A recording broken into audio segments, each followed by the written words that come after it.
Well, hello again, world, and welcome right back into my garden. Woo! The sun is hot, y'all.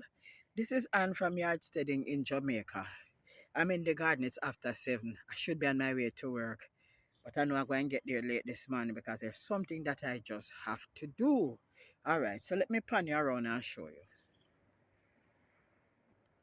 Okay, so I am at the bed where I just unearthed my chives from. Yep. What I'm supposed to be doing in this bed.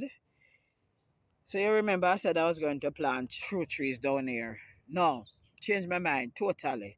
I'm going to put some pumpkins down here. But in order to have the pumpkins growing down here, I don't want them walking out into the way. I'm going to build trellis. So 2 by 2 being the base. And I'm going to be putting 2 pieces of 1 by 3 at the top portion. And then on top of that now, I will put another 2 pieces of 2 by 2, I think. Yeah, something like that. If I don't find the 2 by 2, then I find other things that the pumpkin can climb up. And I want a very sturdy trellis because remember, pumpkin carries weight. That's why I have enough PVC could have built a trellis, but that not going to manage a pumpkin. That is why I resorted to 2 by 2s. So those are the base structures. Tall enough, I don't want it, so I'm going to have to get a ladder to climb up on. So those are the posts.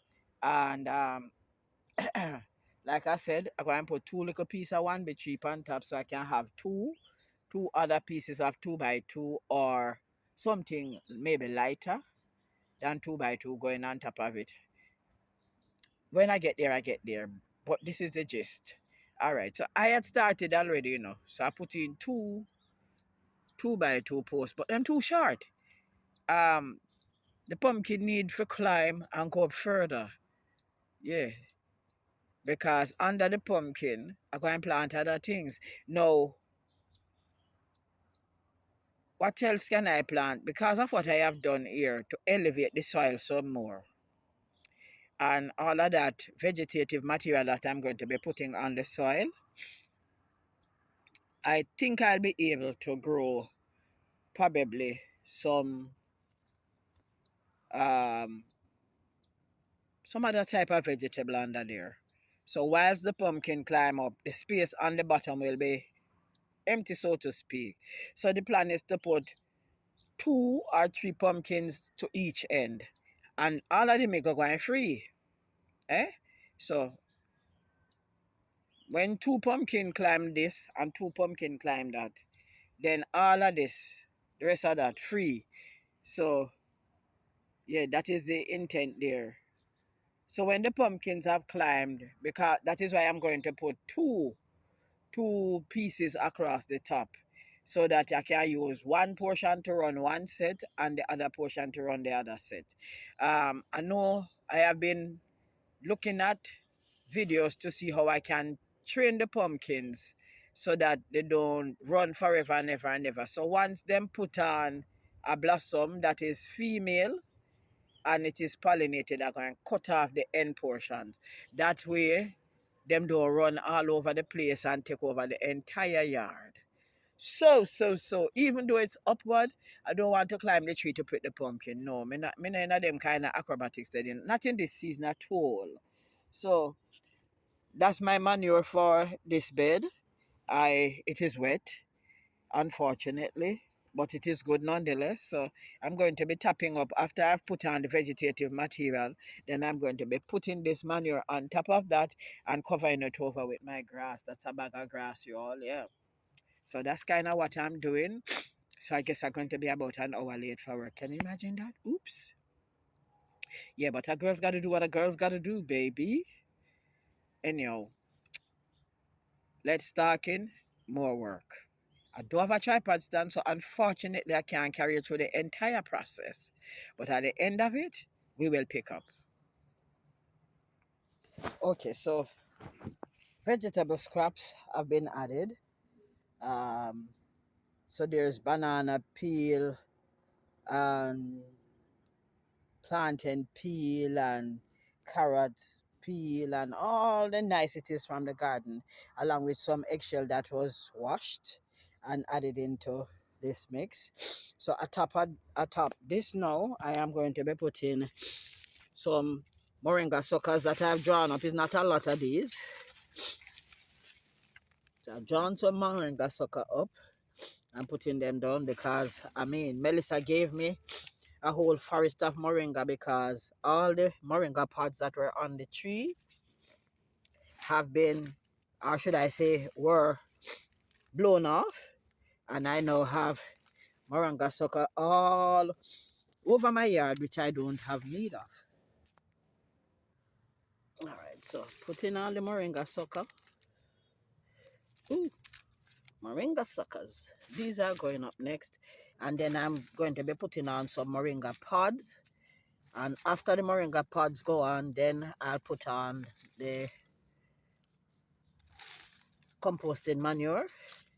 As wet and sloppy as it is, it's going to be going up there. Yeah. So, no, the moringa pods will break down, and they do break down very quickly. I have been utilizing them for years in my garden, these moringa pods. They do break down pretty quickly. Truth and in fact, there was a time when I had so much moringa pods, I had all of 2 rice bags full of moringa pods. And I sat down, chopped them up. Some of them I actually threw them in an old blender that I had. And I broke them down and I used them as soil amendments. I would just add the broken down moringa to the soil, much like you would your wood ash. Yeah.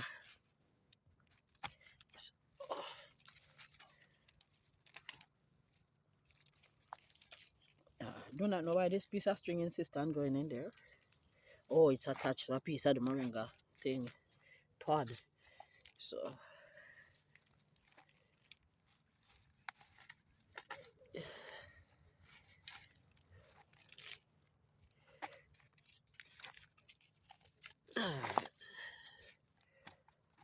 so that's kind of that now.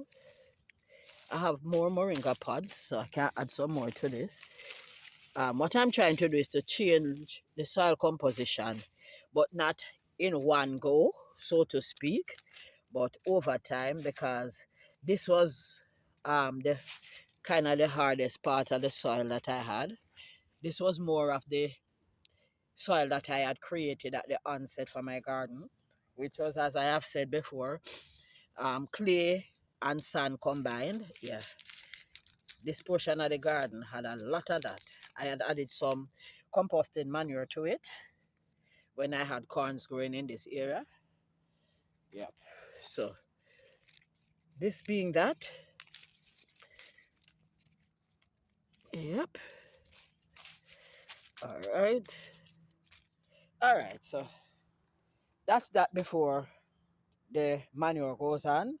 So I'm going to be adding the composted manure onto this now. Then I'll be covering that over with the grass clippings. So stay tuned. Okay, so compost have been added mainly to the top section. Some gone over in the corner. Because remember now I'm going to be planting on the top of the mound. So what I'm going to be doing next is to water this thoroughly in and then I'll apply the grass. So let's keep the process going. Okay, so here goes the watering in process now. I'll wet this bed thoroughly down.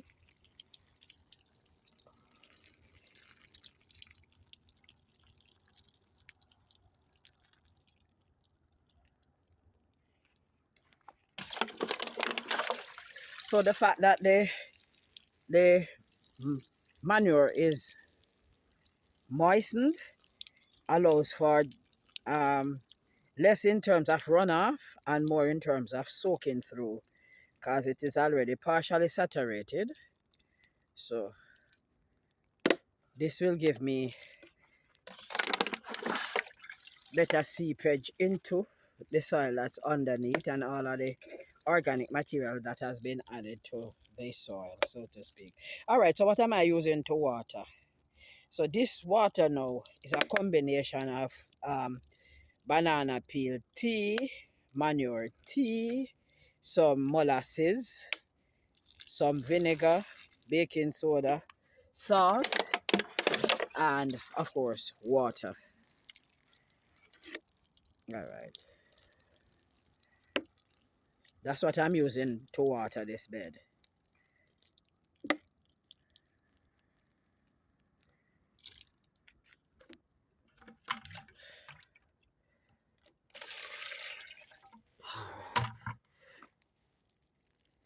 So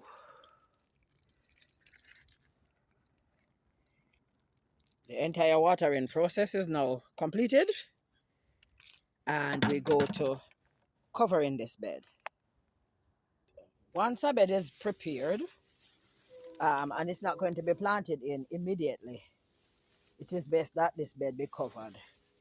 Now, this does not prevent you from planting in it at a later date, because the only thing that you will have to do in order to plant in this bed is to poke hole through the grass, because this is grass, poke hole through the grass clippings, and put your seedlings in where you want them to be at.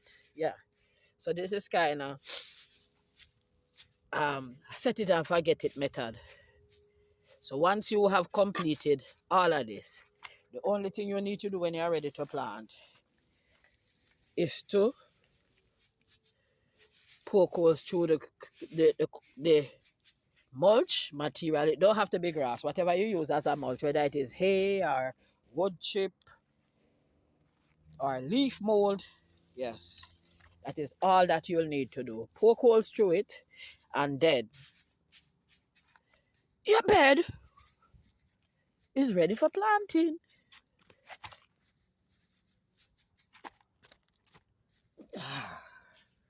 So there we go, folks. That is how I prep a bed. So that's how I prep a bed for planting. So I guess I'm going to call it quits for now. And later this evening, when I return from work, or early tomorrow morning, I complete the trellis making process. So until we meet again, right here in the garden, this is Anne reminding you, if you are here and have not yet subscribed, to do so. To all my subscribers, thank you one more time for staying the course. Continue to like the videos, to share the videos, to leave your comments, and to press the post notification bell so that you can be made aware each time a new video is uploaded. Until then, have a blessed day. Jah guide.